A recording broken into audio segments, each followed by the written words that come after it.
पूरे प्रदेश सहित महासमुंद जिले में 1 दिसंबर से धान की खरीदी समर्थन मूल्य में शुरू हो गई है, लेकिन लगातार बारदाने की कमी व रकबे में कटौती को लेकर किसान कहीं न कहीं धरना प्रदर्शन करने को मजबूर है।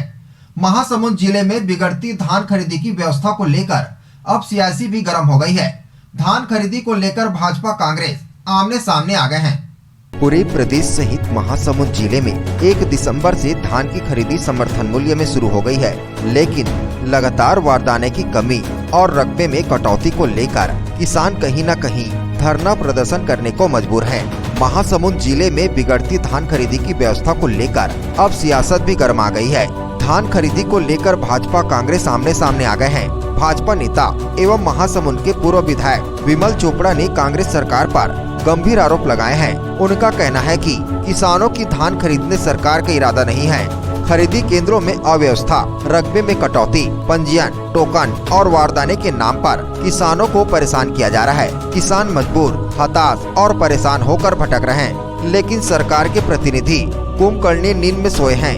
उन्हें किसानों के बारे में कोई चिंता नहीं है। इधर भाजपा के पूर्व विधायक द्वारा लगाए गए आरोपों के बाद कांग्रेसी नेता एवं खल्लारी के विधायक और संसदीय सचिव द्वारिकाधीश यादव ने भाजपा के इन आरोपों पर पलटवार किया है। उन्होंने कहा कि भाजपा को किसानों और धान खरीदी के बारे में बोलने का अधिकार ही नहीं है।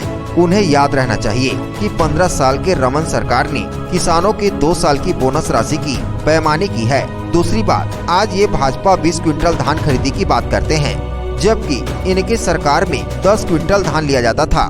जब भूपेश बघेल के नेतृत्व में आंदोलन हुआ, तब जाकर 15 क्विंटल धान खरीदा गया। भाजपा के किसी भी नेता को इसमें बोलने का अधिकार नहीं। हम आपको बता दें कि इन दिनों छत्तीसगढ़ सरकार द्वारा समर्थन मूल्य पर किसानों के धान का उत्पादन किया जा रहा है, लेकिन कुछ जगहों पर अव्यवस्था भी देखी जा रही है, जिससे आए दिन किसान आक्रोशित नजर आ रहे हैं। इसी बात को लेकर भाजपा और कांग्रेस के बीच जुबानी जंग शुरू हो गई है। पहले किसानों का धान डुबा करके खरीदा जाता था और आज ये स्थिति है कि 1 महीना बाद भी खरीदी प्रारंभ करने के बावजूद ये सरकार तैयारी पूरी नहीं कर पाई है। न तो किसानों का पंजीयन हो पाया है, न सॉफ्टवेयर में सुधार हो पाया है, न बारदानों की व्यवस्था हो पाई है और न ही किसानों के लिए कोई व्यवस्था खरीदी केंद्र में है। आज किसान भटक रहा है, न उसका टोकन कट पा रहा है, न उसके लिए बारदाने उपलब्ध हो पा रहे हैं और सरकार के जो प्रतिनिधि हैं वो कुंभकर्णी नींद में सोए हुए हैं। किसान परेशान हो, किसान मरे, उसके लिए इनको किसी प्रकार की चिंता नहीं है और आज हर किसान पछता रहा है कि उसने किस सरकार को वोट दे करके चुना है, चाहे गिरदावरी के नाम पर हो, चाहे पंजीयन के नाम पर हो। इस सरकार की मंशा ही नहीं है कि किसानों का धान खरीदा जाए, क्योंकि ये सरकार 2500 रुपये में खरीदने की घोषणा तो कर चुकी है, लेकिन किसानों को पैसा देने में ये सरकार जो है हाँप रही है, इसके श्वास फूल रही है। देखिए, इसका जवाब जो है 5 साल में एक बार ही दे पाता है मतदाता। आज आप गांव-गांव चले जाइए, पूछिए किसान से, रो रहा है किसान कि कैसी सरकार को उसने चुना है। जब जब कांग्रेस की सरकार रही है, किसान परेशान ना हो। सरकार के पास मुख्यमंत्री का भवन बनाने के लिए, निवास बनाने के लिए पैसा है, नई विधानसभा बनाने के लिए पैसा है, सरकार के पास मंत्रियों का बंगला बनाने के लिए पैसा है, लेकिन किसानों को देने के लिए पैसा नहीं है। ये सरकार किसान विरोधी सरकार है और आने वाले चुनाव में किसान इस सरकार को जवाब देंगे कि इसने जो किसानों के साथ अन्याय किया है, इसलिए इस सरकार को सत्ता से बाहर करेंगे।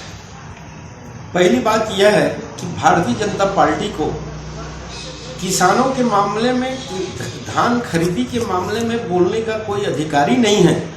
उन्हें इस बात को याद होना चाहिए कि भारतीय जनता पार्टी की सरकार 15 साल थी, जिसमें 2 साल की बोनस की बेईमानी, आज 15 साल की रमन सिंह की सरकार ने 2 साल की बोनस आज तक के किसानों को नहीं दिया गया है। दूसरी बात, आज 20 क्विंटल की बात कर रहे हैं, उन्हीं की सरकार में 15 क्विंटल किया गया, 10 क्विंटल किया गया था। हमारे माननीय भूपेश बघेल जी के नेतृत्व में आंदोलन हुआ, जिसका परिणाम रहा 15। और भारतीय जनता पार्टी के किसी भी नेता को किसान के मुद्दे में बोलने की आवश्यकता नहीं है। और भारतीय जनता पार्टी के लोग ये आरोप लगा रहे हैं किसानों का पंजीयन नहीं हुआ है, वो गूगल में सर्च कर ले, छत्तीसगढ़ के कितने किसानों का पंजीयन हुआ है और दूसरी बात, धान खरीदी की अव्यवस्था, धान खरीदी की रोज के आंकड़े को देख ले, स्पष्ट है झूठी बात करने से कोई बात हासिल नहीं होगी।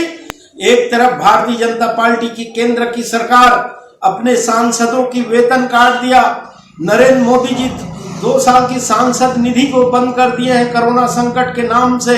एक तरफ छत्तीसगढ़ के माननीय मुख्यमंत्री जी इस कोरोना संकट में भी किसानों की तीसरा किस्त दे चुके हैं। चौथा राजीव गांधी न्याय योजना की चौथा किस्त फिर मार्च में किसान भाइयों को दिया जाएगा। एक निश्चित रूप से जिस भी किसान का पंजीयन हुआ है उस पंजीयनधारी किसान का 10 किलो भी नहीं कटेगा। हमारी सरकार उनकी पूरे 1 एकड़ में 15 क्विंटल के हिसाब से जो किसान भाई पंजीयन कराए हैं उनकी धान खरीदी की जाएगी। और हमारी सरकार किसानों के लिए काम कर रही है और ये केवल राजनीति कर रहे हैं भारतीय जनता पार्टी। महासमुंद से किशोर कर की रिपोर्ट, ACN 24।